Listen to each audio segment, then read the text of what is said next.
My name is Mike Graen. I have an opportunity to really have a special treat for you today.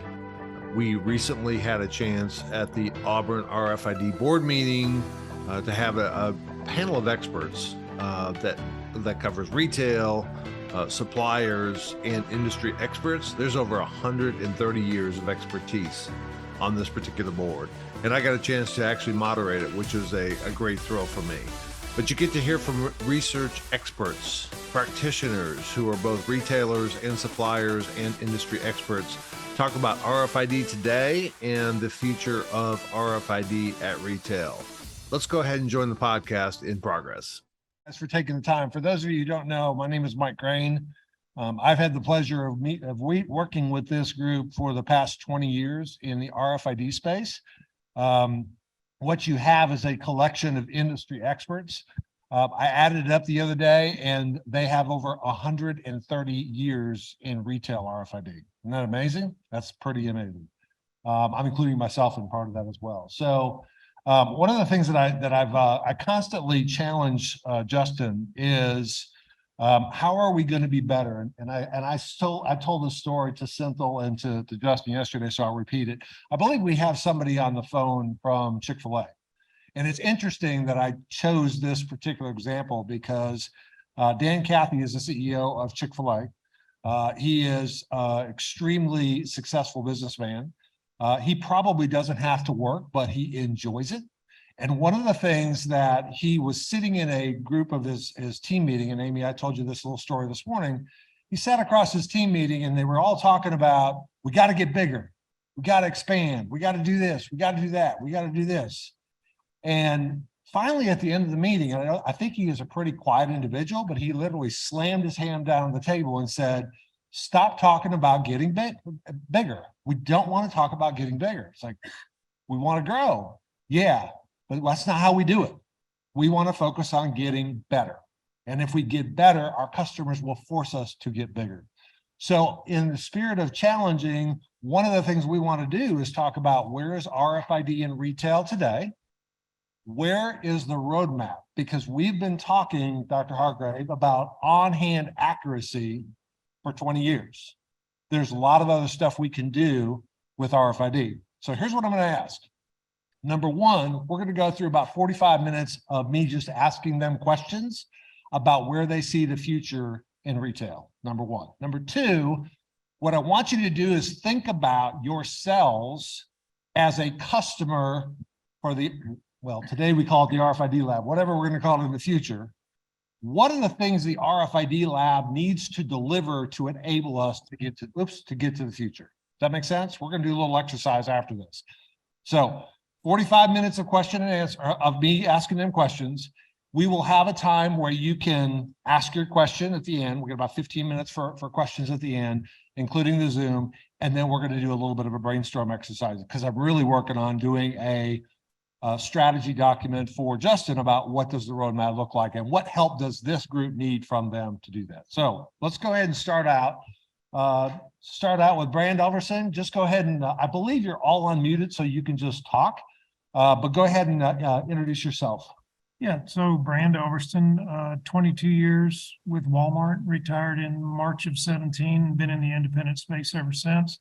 And we were having a chat at the table with Dr. Hardgrave that we can remember as far back as the Auto ID Center days in the late 90s with Kevin Ashton and Dr. Sarma at MIT. And that it was probably a tipping point around 05-ish that the shrink visibility add-on, because, you know, as we know, their roots were in supply chain heavily until about the mid-2000s. So this is part of what I do, and so glad to be here and add some flavor on the shrink visibility piece. Awesome. So also served in the military. Thank you Yep. for your service. Don't want to forget that. Yep. But basically 22 years with Walmart in asset protection. And he is one of the biggest fans of the RFID technology when Myron and I were working in that space to figure out how do we leverage RFID technology and specifically the ID and RFID for the asset protection space. So great. Dr. Hardgrave. So from an RFID perspective, when Walmart announced in 2003 that they would by 2005 want their top 100 suppliers to tag pallet and case. That's Walmart pulled me. I was already doing some work for Walmart at the time. I was a professor at the University of Arkansas. And so I've been working with RFID since June of 2003 when Walmart first made that decision, and continue to work in RFID in the retail space, and then on the side, run a business school and run a university or two. So That's classic. That's just classic. And I asked him at the table whether he was able to find a parking spot, so it's his building and everything, and he said, no, he was not able to find a parking spot. And I think that's just hilarious. You go to another university and suddenly, I bet you your car gets towed. I bet really. Mr. Patton, you started this in 2023, roughly? I'm sorry, 2003. My bad.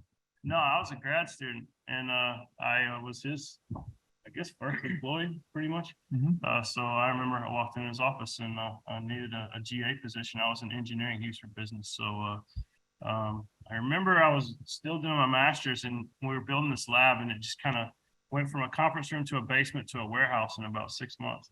And one day he said, like, man, this thing's getting out of control. We need somebody to run this place. And I was like, yeah, we do. This is a mess. And he said, well, I don't know where we're going to find somebody to do that. I was like, I don't either. That sounds like a sweet job. And he gave me a BlackBerry. He's like, hey, you want to be the lab manager? And I was like, yeah, it's amazing. So I had a job before I graduated and left the university, which is ironic because I'm supposed to be helping all these kids go out there and get industry jobs. And everybody brings me their resume and asks me how to do job interviews. And say, I have no idea. I've never done one. But I've been running the RFID lab ever since, 17 years. So how many of the current Auburn RFID Lab students have heard that story before? Yeah, you too could run the lab one day, all right? There's hope. Myron Burke. Good afternoon, Myron Burke. I have a total of 26 years of experience in retail with Walmart stores. I started in high school. A long time ago. About 20 years in RFID, was in my first on-site lab, and then an old television studio lab, and then Bill Hardgrave labs, and Justin's labs of various formats across multiple states.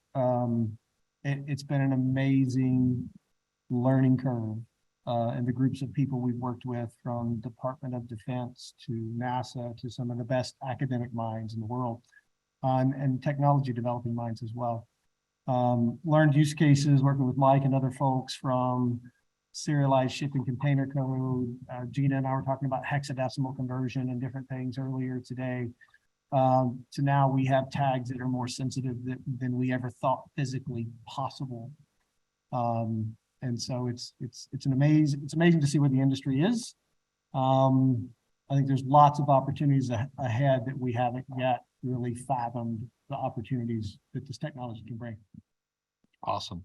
And by the way, if you ever had a chance, he's a great guy to work with and for. So thank you, Myron. So we got Brand down at the end as a retailer. Myron's got a retailer. Got to get the suppliers in there. Mr. Hardy? Got to get the brand side. Right? Got to get the brands in there. That's right. Dan Hardy with Hanes Brands, been with Hanes Brands for about 23 years, various operations roles. We were on that top 100 supplier list back in 2003. So been working with Myron and Mike back at the original days. Got out of the RFID world for about 10 years in another role at Hanes, and now I'm new back in it again since about February. So a lot has changed and a lot still remains the same, I would say, in the industry. A lot of the issues are still there. And we'll talk about some of those today and some of the opportunities. So, but happy to see progress that's been made. Yeah, that's it. Awesome. Thanks for being here. Last but not least, we all know Senthil. I bet 90% of you don't know how to pronounce his last name, but you all know Senthil. And when you think about the RFID lab, one of the first things most people say is they say ARC. And of course, they ask what ARC stands for, and nobody knows. What does ARC stand for, Senthil? So that's a good story because we're doing. I didn't ask for a story. I just asked you. You've been hanging around Justin too long. We're doing an event at the university where having an event where they want to announce the RFID lab, and the ARC name came up. And whenever you work in a university, they don't like acronyms. They want, expansions. So they kept insisting on what is ARC, and we just kept saying it's just ARC. And, I think on the third try, we had to say, if you really want to use it, call it Arkansas Radio Compliance or stay at ARC. And the university said, we'll just keep it ARC. So is it now Auburn Radio Compliance, or is it still Arkansas? It's all right, fair enough. All right, well, let's get into some of the questions. So incredible panel. I'm really excited to get into this. But again, remember the homework assignment is think about for the future, what are the things that we need the Auburn, whatever we're calling ourselves in the future, but right now the RFID lab to do to help unlock some of this stuff. So we're going to start with today, and I'll start with Justin, which is how would you describe the utilization of RFID in retail today? Who's using it? What are they using it for, et cetera? Well, penetration in apparel is real high, as you all know. So, and that's going up. I think a lot of the vertical retailers have had a much easier time with getting going. And then I think even going into the multi-brands, I think apparel is becoming just table stakes, I think, to get in the game.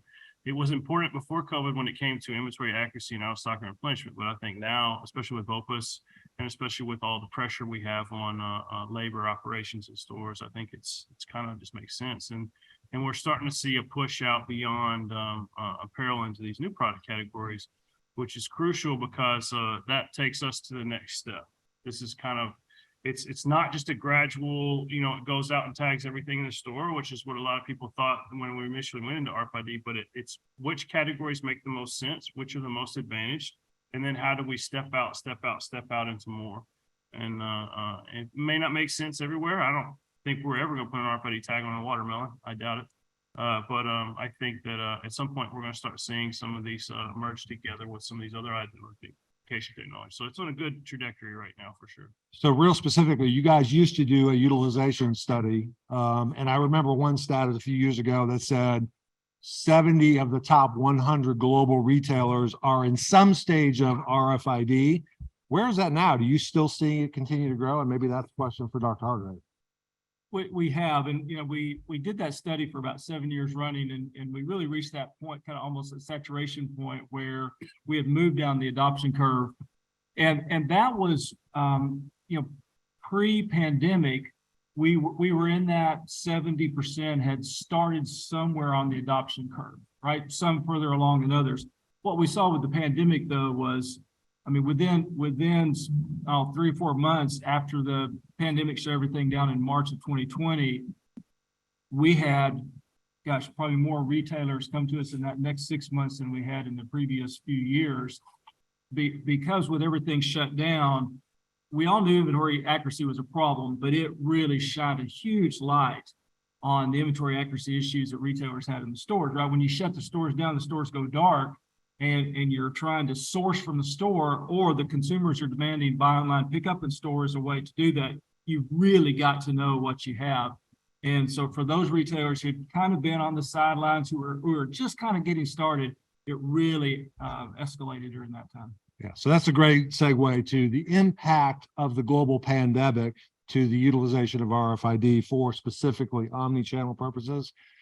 I'm sure that put the entire industry into a tailspin. How fast can we get there because of that? So speak a little bit about pre-pandemic and then now post-pandemic. Yeah, it again, we talked about inventory accuracy, and either retailers either failed to acknowledge they had an inventory accuracy issue or just chose to ignore that they had an inventory accuracy issue. But when you're forced into sourcing from stores when the stores are dark, or allowing consumers to come in and pick up items through BOPUS, and we'll talk more about that later, I'm sure. It just highlighted that issue, and many retailers and maybe some of you in the room just could not execute during that time. Yet we saw retailers like Lululemon, who was all in, who executed perfectly during that time, whose sales actually started increasing even with everything shut down. And it was because they could continue executing, and those type of things then really highlighted the need for RFID to know what you have, where you have it, and in what condition. I'll note one other thing that the pandemic did for us as well. I guess from industry perspective, if we think about where we find ourselves in retail now, you know, we talk about retail 1.0, 2.0, and 3.0, and 1.0 was, you know, when retail was in its infancy, you know, for many years, retail 1.0 was the suppliers were in charge. You know, suppliers made products and they actually determined which retailers could sell them, how much they charged for them. Suppliers controlled retail. And then as we had more retailers come online, and online's not the right word, but more retailers come into play and bigger retailers, the emphasis shifted to the retailer, because the retailer then drove the retail industry because they determined what they were going to sell and how much they were going to sell it for. And we started this transition over a decade ago to retail 3.0, where the consumer was getting more and more power. And what the pandemic did was really fast forward what we were seeing as the transition to really full into retail 3.0, where the consumer absolutely is in charge now. The consumer has all the power in retail. They demand and they drive what retailers provide and when they provide it and letting you know what they have. Great perspective. Brand and Myron, what's in it for the retailers, both today and in the future? What do they see as, from a retail point of view, the value proposition for this technology at retail? So. No, you go first. No, you go first. No, you go first. You want me to go? Yeah. So just as a baseline, so in retail, for those that aren't retailers, the parallel does not exist between asset protection or loss prevention and the sophistication of technology with store ops.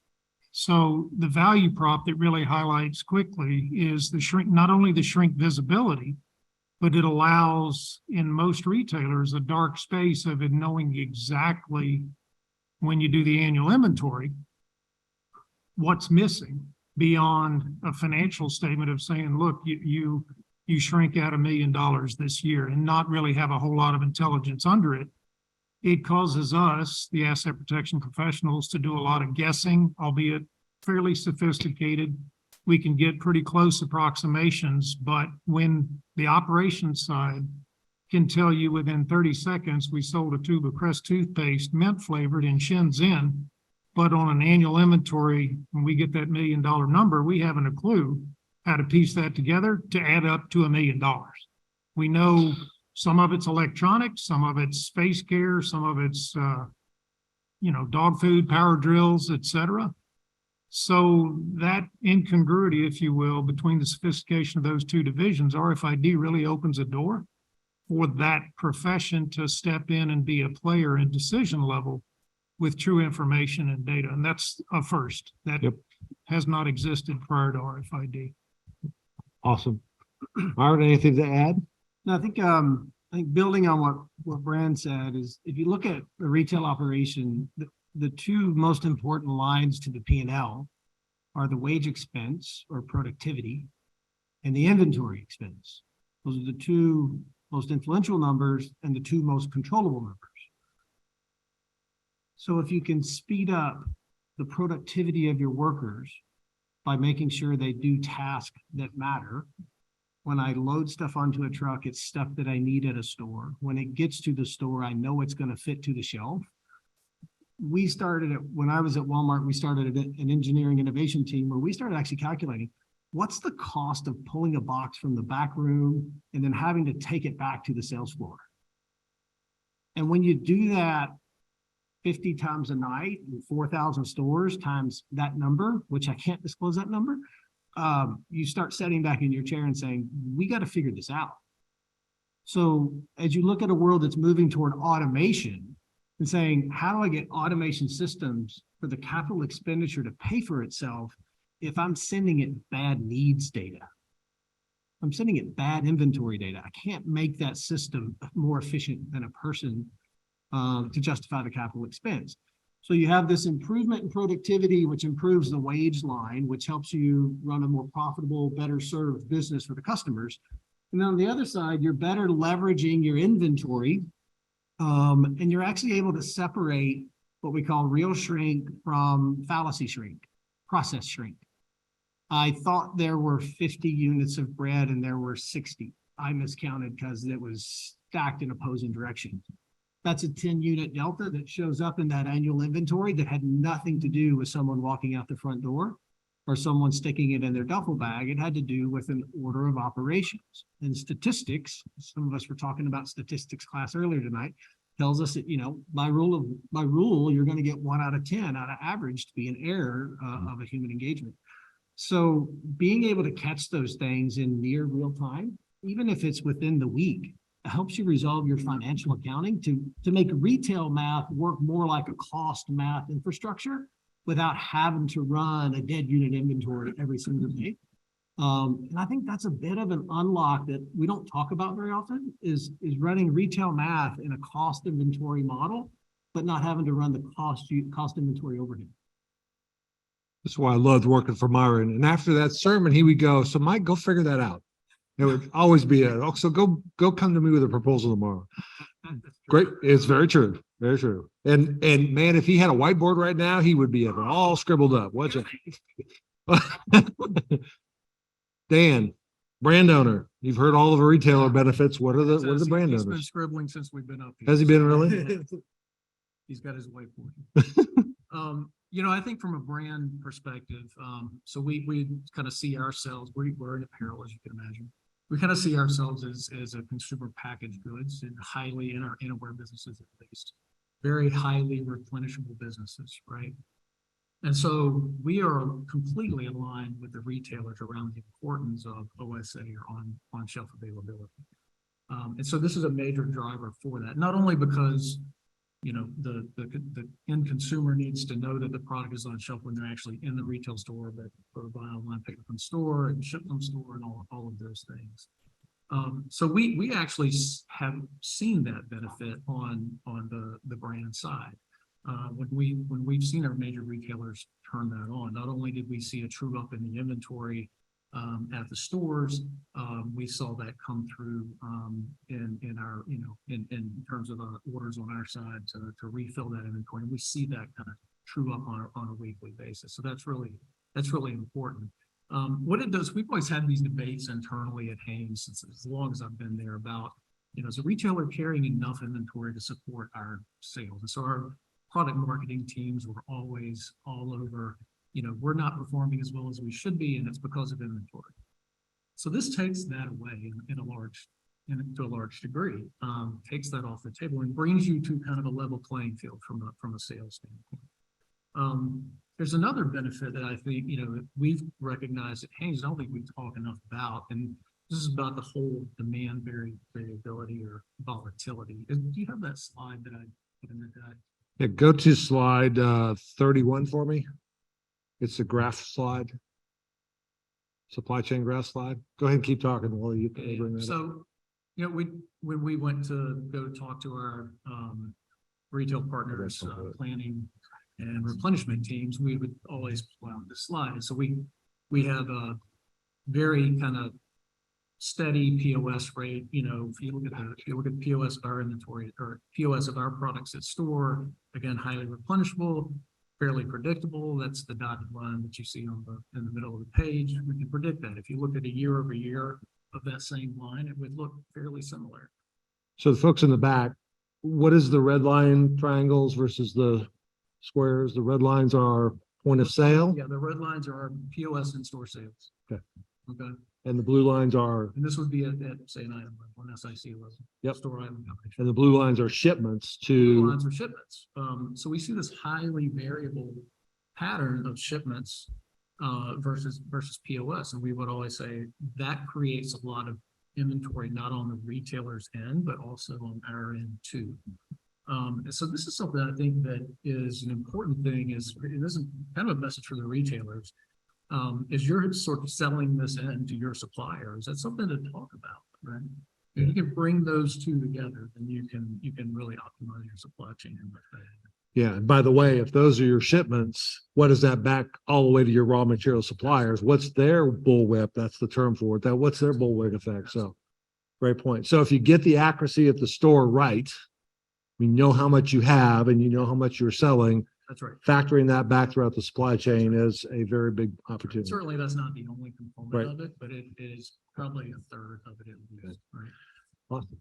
Senthil, we've been talking about this RFID for apparel for a long time. And we have seen big retailers like Walmart publicly announce they want to get into the automotive tires and the automotive batteries and the electronics and the sporting goods and the hunting and fishing supplies and homes, et cetera. Where is this thing going? What are you seeing? Because you're the ones that's being asked for the ARC specs to be able to make this work. What are you seeing from a roadmap perspective from a category expansion? I think what I think COVID did was it basically, shined a light on the problems that we have in retail, and it showed that all the inventory accuracy problems that we are talking about is not only specific to apparel. It sort of exists in pretty much every other department or category that we sell, and in some cases much worse than apparel. So I think there is a broad set of interest in lighting up the whole store pretty much, right, from a general merchandise standpoint. But if we look at that at an industry level, I think where we are seeing the next wave of adoption coming from is definitely sporting goods is an area where I think it's following right after apparel. Entertainment, which is toys and electronics. We're seeing a lot of interest both from the retailers and in some cases even the suppliers. Home and home improvement has been something that a few retailers have explored for quite some time, but I think that's getting a lot of traction. And then, yeah, pretty much automotive, health and beauty is all pulling up. I think it took us probably like 10 years to get to where we were in apparel. I think we're at probably 30 to 40% with the whole apparel market. I don't think it will take that long for all these categories. Awesome. So if it's a good idea in apparel, it's a good idea in other categories as well, right? So here's a big question that I hear all the time, and I have an answer for it, but I love to hear from your point of view. Yeah, but I really can't do that because there's an RFID chip shortage. I don't think there's chip capacity to meet the needs. So should we really be moving forward? Your reaction, and Justin as well, but Senthil and Justin, your reaction to that statement. I think we have enough people in the room that can give better answer than me. But if I had to give a general feedback, I think that's probably something that we talked almost daily. Early in 2022 and a whole lot in 2021 when we were talking about expansion. That has come down a lot. It's not, at least for the people that are rolling out and sourcing tags. The concern has gone down a lot, or the capacity has gone down a lot? The concern, I just want to clarify. Exactly. So, and that's the direct feedback we get, right? So when suppliers reach out to, when retailers reach out to their suppliers and say, you need to tag, and they need to be able to source tags and put it on their products. So it was probably one of the most discussed topics. So it's definitely the number of concerns we are hearing from the suppliers is coming down, which means they are able to source that. And based on what's going on the industry side, it looks like things are getting a lot better. So I think in 2023, things should get almost back to normal based on what we're seeing. Okay. So there was a check step in some of these big retailer expansions to let's do a tag capacity check before we go do a big launch. Are you still providing that level of guidance at least until 2023? We still try to provide visibility at an industry level to our technology providers, right? Because there's a lot of stuff that is happening, in a lot of places, and it happens in silos. So, and Justin does a lot of that, which is sort of providing industry level guidance so that the technology providers can be ready to support these industries when they come in. We don't know. Like the market grows, right? So we had about 50% growth from 2021 to 2022. And we're looking at almost 100% growth, I think, again, going into this year in terms of capacity and volume. And we're at this weird phase where we're growing real quickly, but we're still small enough where somebody could start a new project and knock a pretty big chunk out of that. I mean, there's some 5 to 10 billion unit projects out there. So it's one of the things I think we do real well, and I'm glad y'all are all here for this, is figuring out what those unknown projects are and putting those in the mix so that they don't surprise anybody without breaking any NDAs or anything like that. So Just add a point to that. Sure. Because I think we're talking about inventory management, and inventory improvement, and accuracy, and all of that stems from a demand and a forecast. And I'm just going to lean back on Dan here in the slide he had up there a while ago. I don't think you have to go back to it, but if we don't know as an industry that somebody's going to pump 2 billion tags out of the market, and it just happens, it's no different in this industry than it is in the retail industry. So if companies aren't talking to the university or to supplier groups about what they're going to do, there's not really a big competitive advantage in having RFID or not having RFID. You actually improve your advantage to your customers, but I don't know that you take something away from somebody else. We could make the RFID tag inlay business just as bad as the retail underwear business was at some point, because we're not sharing good forecast information. And so I think there's a lesson to learn within the project here that we got to be better stewards for the industry. And not turn around and chastise an inlay company or an IC company because they didn't know, because we didn't tell anybody we were going to pull 2 billion tags on the market. It's kind of the devil's in the details there, but it would be really ironic for us to do that to ourselves when we're trying to solve that very problem. Yep, great point. All right, I'm gonna switch gears away from category, and I'm looking for a very quick soundbite. Future roadmap of business use. We've been talking about RFID to improve accuracy for 25 years, Jonathan. Really? I mean, the same thing over and over again. There are more unlocks than just improving inventory accuracy. And Dr. Hardgrave will tell you that's the basis to enter. But the first one I want to talk about is this triangle. This is just my rendition of what some of the use cases are. The second one, Dr. Hardgrave, is BOPUS, and a brand new term that you taught me the other day, I'd never heard before, ROPUS. Talk to us about the unlock that RFID plays in the omni-channel world. So when we talk about being omni-channel, and as far back as 2018, 80% of retailers thought they were omni-channel, and they're not even close. Buy online, pick up in store is the easiest, should be the easiest capability for omni-channel enablement. And most retailers are still very, very bad at buy online, pick up in store. The execution is poor, 50% execution errors of some type, whether it's the pick or following through. Only about 35% of retailers actually show their inventory levels on when you go in to do that. But kind of the hidden one here is and that's the research online, buy in store, research online, pick up in store. That's the one that most retailers don't have any visibility to, and 74% of consumers now, and think about yourself as a consumer. If you're going to the store, 74% of the consumers now at some point during their shopping year will go online to see if you have the product. They don't reserve it, they don't buy it, they don't have, but they go online, see if you have it, and then they go to the store from there.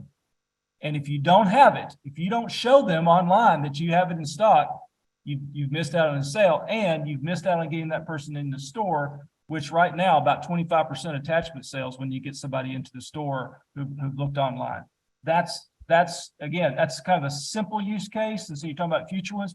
You've got to unlock that right now, because that's the easiest capability there is. And what if a customer doesn't share that inventory information to their potential customers? Are there potentials that they will go to another retailer that can fulfill that need? Yeah, and that's part of that retail 3.0, right? If I go, I'm looking at Chuck, if I go on and I want to buy a white shirt in a certain size, and I go out there to look and to see if you have it, and if Dealers doesn't have it, and I need that shirt, I'm going to go to another retailer, right? I mean, and if Dealers does not show me whether they have it or not, then I'm not going to take the gamble. Well, I'm going to go to the store and hope that they have it. No, I'll find another retailer who will have that shirt that I can go get. So they've missed out on that sale. and maybe even missed out on something else I would have bought while I was there, and maybe missed out because the next time I may not even go to that website to even check.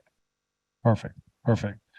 Part of the next one, Brand Elverston, is basically leveraging, from my perspective, the ID and RFID. Yes, RF allows you to be able to read things without, line of sight and things like that.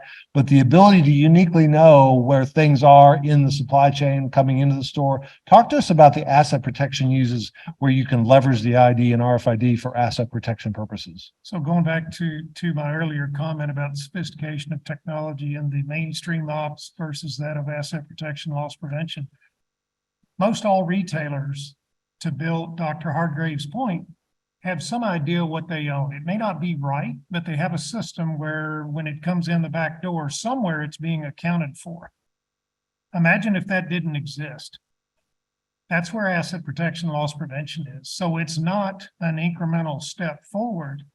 It is now, for the first time ever, being able to know, and this is a good conversation to have because I believe it was NRF just released their annual study. And if you don't know what's under the covers, you can walk away from that and saying the $600 trillion of shrink, God, that's a lot of theft. If you don't know the end to end from OEM to the customer, it's not all theft. But RFID allows us to understand what component is theft, or what did we never receive in the first place? Or is it, somewhere else in the store in stockroom number 36? We don't know that. So, while it sounds from an operational perspective, there's a different value prop. The extension for asset protection is huge because it will also, the reaction we have when we make the mistake and say it's all theft, you walk into a store, guess what? Everything's locked up. We all see it on LinkedIn. You can't go 3 posts without somebody saying, organized retail crime, they robbed the store. So we become tone deaf and thinking that everything is theft. Well, it's not Maslow's, what is the saying is all you sell is a hammer, everything's a nail. We start locking up everything when in fact it may not be a theft issue at all. It may be a supply chain issue. We have no idea. So it's a huge deal for the asset protection industry. It's giving us intelligence we don't have today. Yep. So I want to give some credit to Sensormatic. When Brandon and I and Myron are all at Walmart, and this is not in use in any different production environment, but one of the things we did to actually demonstrate the capability is what you see on the top left-hand corner is what did I receive in the back of the store versus what I expected. Today, we don't measure that unless you're going to open every box and count every item, et cetera. So the ability to put infrastructure in that actually reads that, and you'll know the 2 items that didn't show up that you expected. That's shrink. The second one on the bottom, these are the things that physically left the store that we never saw a POS transaction for. Did they steal it? Maybe, probably. Was it a customer? Don't know. Was it an associate from the store? Don't know. But we know those particular items, in this case, 8 of them, left the store that didn't get paid for. 2 things. Number 1, you didn't get the money for it as a retailer. Number 2, we still think we have a quantity on the shelf and we disappoint the next customer. So again, this is not exactly the way some retailers are implementing it. And I think several of you have seen Joe Cole from Macy's implementation that he has talked on numerous times. But the power of actually using serialized data for the purpose of asset protection is a huge enabler. I don't think people are really taking advantage of it the way they should be. I think that's one of the next big unlocks. Upstream supply chain, Dan Hardy, back to you. So there's this dirty little word in retail called claims. Yes, chargebacks. Chargebacks, claims. Compliance claims. Talk to us about the role they could play with that. Yeah, so it hangs about there's 4 major drivers of our chargeback claims with our retail partners, and 2 of those have to do with inventory accuracy and shipment accuracy. So we really see a big opportunity here to be able to use, and we're talking about things like internal carton shortages and overages. So think of a pick to store carton that may not have the right number of items that are the right items, period. The other side of that is carton shortages and overages. So we say we ship 100 cartons, the retailer says they received 98. And so, but if you think about our compliance claims, it's about a third. Those two factors are about a third of our total compliance claims. The cash flow implications are even bigger, though.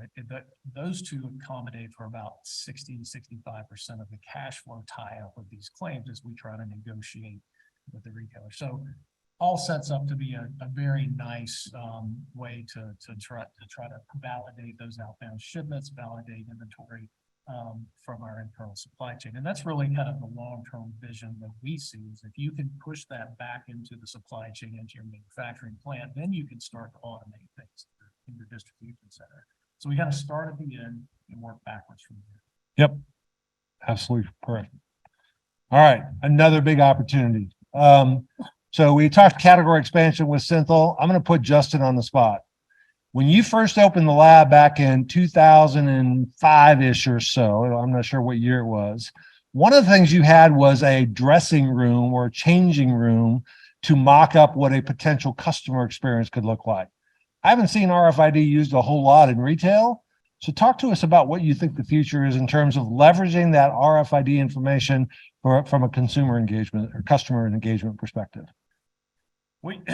Time is well overdue. You know, Lauren's here somewhere, and we've been working on this for a long time with her team, but there's not a lot of data that goes into customer experience with respect to store operations. So for example, we were dealing with a chain, national chain, upscale apparel, a vertical. They have, you know, thousands of stores across the US. And we asked them, what percentage of your customers use the dressing room? And they're like, that's a great question. So we were pretty surprised by the fact that they had so much focus and emphasis on the dressing rooms in the space and did not really know how everybody was utilizing it when they were going through there. So we have never really found any studies or anybody who is doing it beyond some smaller onesie-twosie consulting projects of just quantifying what is consumer experience in the store, like what constitutes a good or a bad experience. We always quantify that in sales, right? Did they buy something or not? So we don't really know what they do a lot of times when they go through there. And we're starting to see a big push from retail in terms of changing the model or changing the format. So you see things like we'll hear people talk about dark stores, or you'll hear people talk about the Go stores with the just walk out technology and things like that as well. So there's a lot of stuff that's changing the customer experience, but we don't really know, you know, what's sticking and what's not. Lauren recently went out there and looked at a whole bunch of stores that had kind of been in the headlines for the last 5 or 6 years for new store formats and new store models. And a lot of them, when we went back to check on them, had switched back to the traditional models. So what didn't work and why? We don't know. So the key, though, we feel like is we need to be able to more minutely monitor and locate the inventory in the store. I think it's following the inventory and not necessarily the customers as they go through there. And then trying to figure out what they're responding to and what they're not responding to. The crazy thing about, like, you know, you look at those Amazon just walk out stores and they're pretty awesome, right? But like from a customer experience perspective, there's very little change in that from a traditional retail store. The only difference is when you go, the checkout. So when you walk in the store, you actually add a step because you have to check in.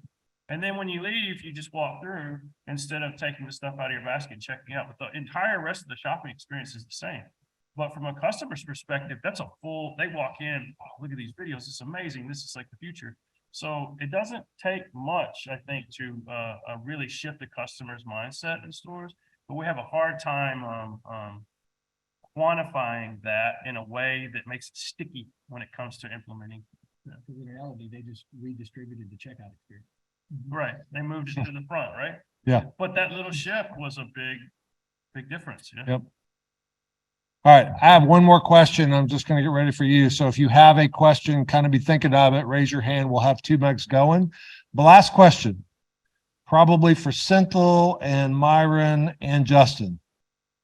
There's other technologies out there, computer vision, Williot, Bluetooth, augmented reality, you name it, that a lot of people are looking at as potential competing solutions to our current RFID technology. Talk to us of whether you think they're really competing technologies or whether they're completing technologies. Did you say competing or completing? Competing or completing. Good. Are they going to work together or is one replace the other? Since I'm, Just, since I'm talking on asking you a clarifying question, I would sort of step out on a limb and say they're complementing technologies.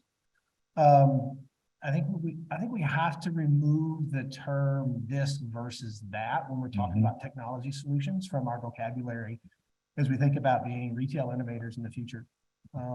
There's no more silver bullet, so to speak. Retail's gotten incredibly more complicated from the supply chain and sourcing all the way through to the post-sale customer experience.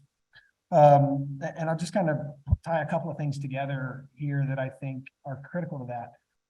I'm a big fan of understanding the state and status of assets in a business, whether it's a capitalized asset that we own, like a server or something that's really expensive, and I need to get so much life out of. I need to know where that is and make sure some guy doesn't come in as a maintenance and unplug one and take it out and walk out with an extra 20,000 bucks in his pocket for the black market. I also need to know where all of the inventory is and what's the state of that. Is it a display, meaning it's a do not inventory item, but I've paid for it, so I've got to write that off. So I want to keep it as long as I can. Is it something that's been claimed and returned? Is it one that I've paid for or not paid for? And RFID gives you that visibility. But I think there's things that RFID doesn't do well in the UHF spectrum. It's not a great post-sale customer support experience at home. I think your NFC Bluetooth stuff is going to be very valuable in that space. I just spent 2 years leading a computer vision company, and there's things that computer vision can do faster than RFID, but it doesn't count well because it doesn't know if I counted that one already or not in a different aisleway or moving around. So I think this concept that Justin used earlier has been a big word of mine of sensor fusion that's coupling, Mike's going to have flashbacks here on these things, that's coupling state and status with fixed architecture. Say I can create a virtual basket that moves around the store, and as I aggregate things together, I don't need to know who's pushing it at the time. I can know those things are together and then tie that transaction to a credit card or a debit card or all types of things at the end for loyalty and things. But I can also track the life of that asset and the lifetime value of a customer and start stitching all this stuff together in really unique ways.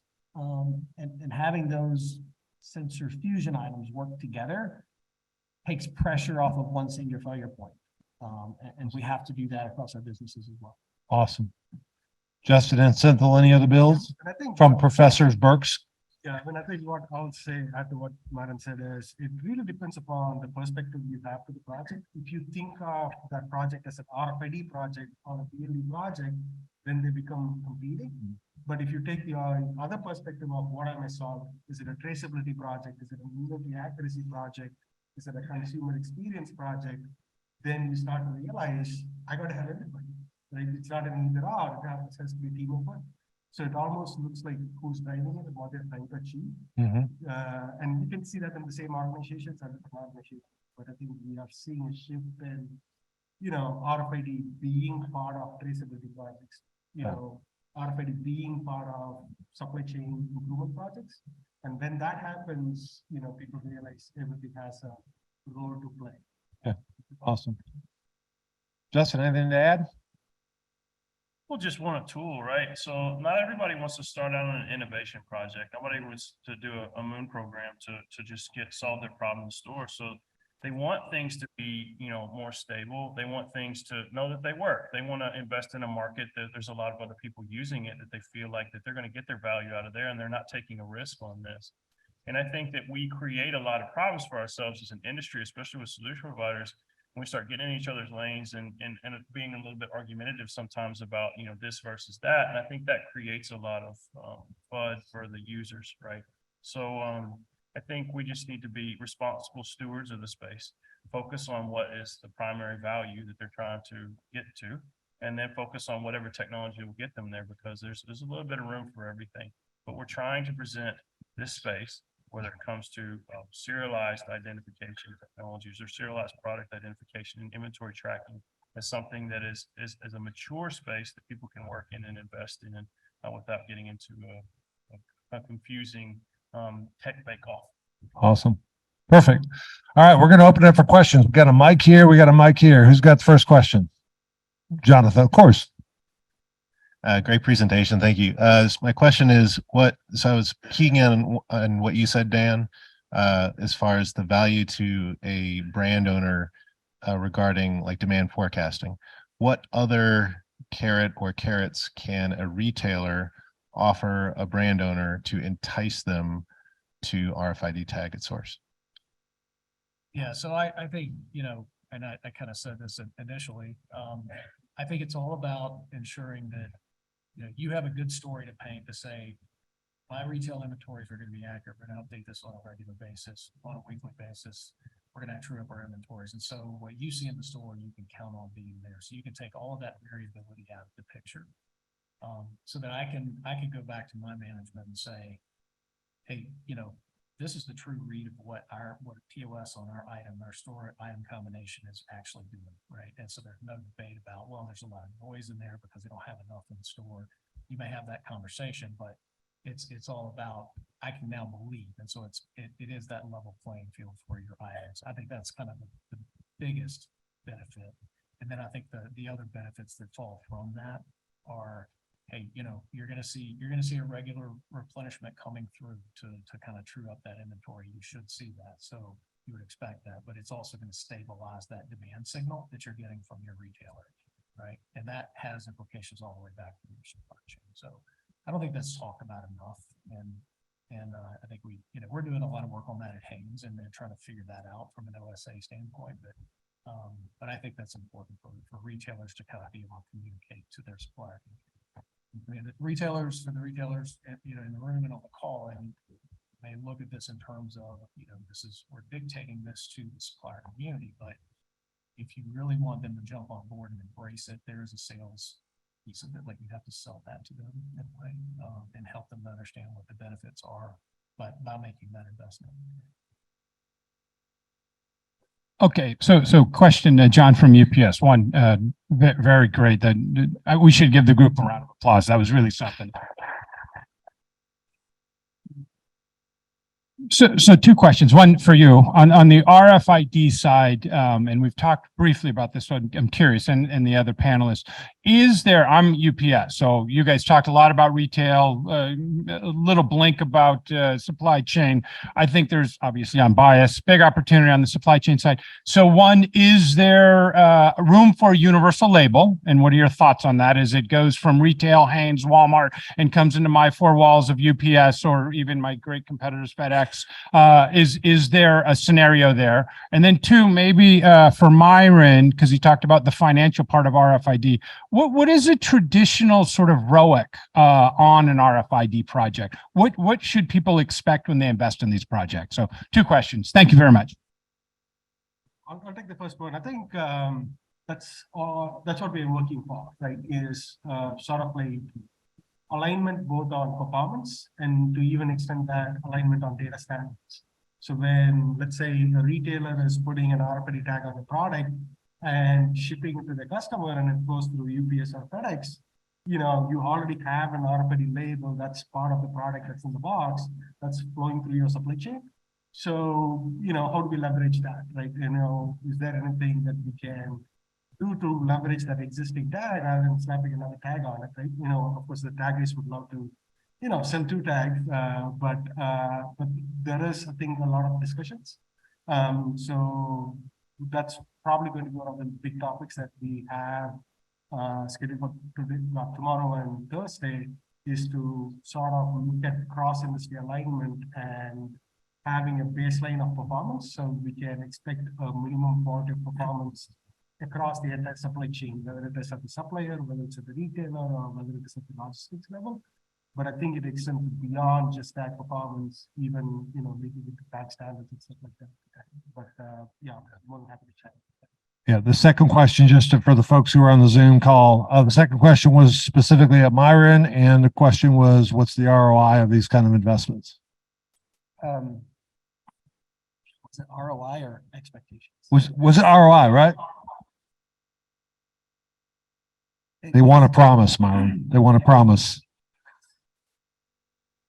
A little bit of an impossible question to answer in a broad way, because it's going to depend on how good or bad your organization is.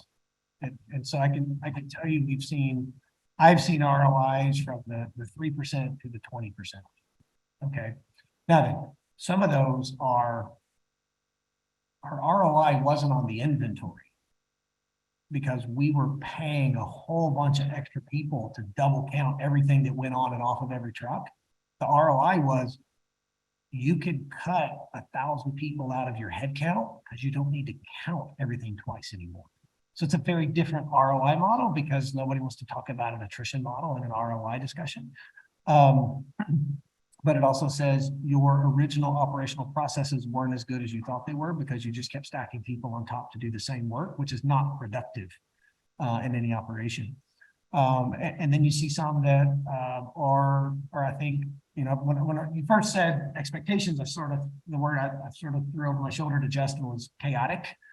When you start an RFID project, I would expect some chaos because it will make people and executives of areas that were sort of the golden child in an organization look really bad.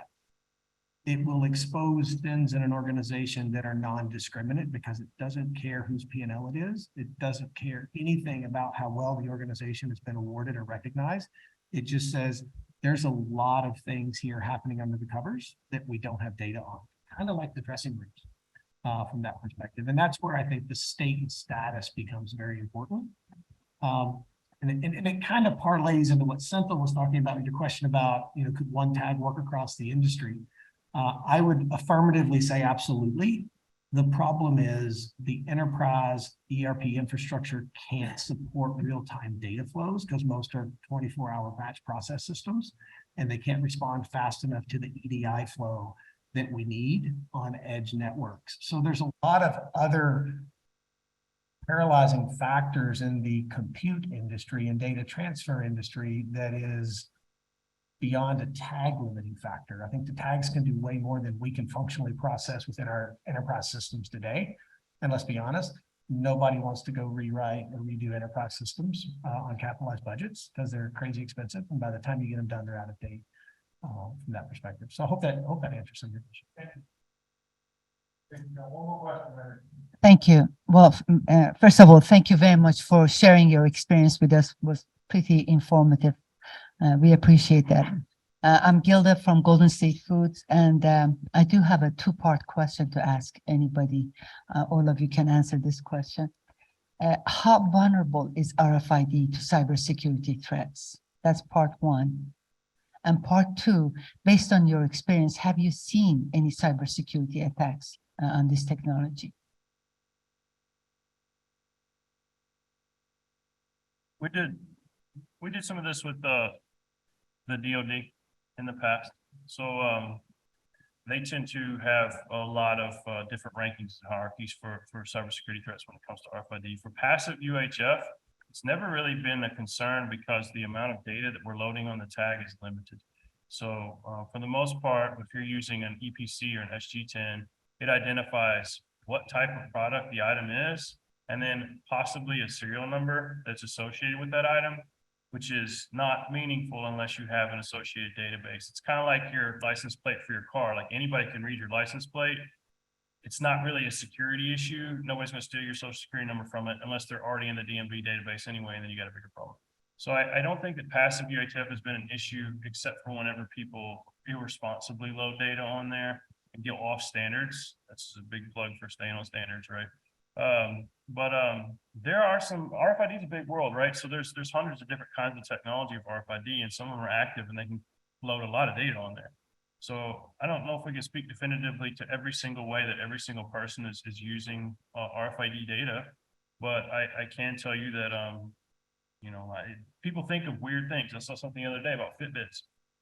So some of the active military operations were actually looking at some of the online posted Fitbit on the health and fitness websites to figure out where troops were in different countries, because some of the soldiers were out there running routes in the morning and then uploading their Fitbit data to some type of health and fitness site. And they didn't realize it, but it's not hard to scrape that through there and figure out where a whole lot of people are.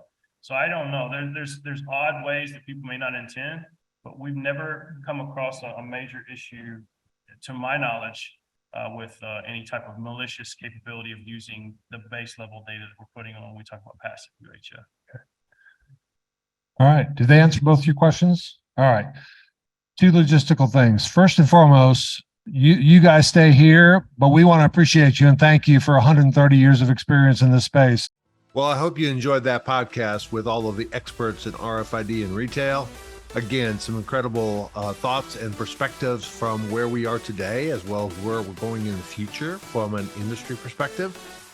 Next podcast, we're going to be focusing on computer vision and product recognition. Whether you have a shelf scanning robot or a fixed camera in a store, or even just people who are collecting in-store conditions with their cell phones, the ability to take that information and turn it into what are the on-shelf availability issues on the shelf, all that's driven by computer vision and product recognition software. So I've got 4 individual companies that are going to be spending some time looking at how this particular software can be used to deliver on-shelf availability issues. Join me then.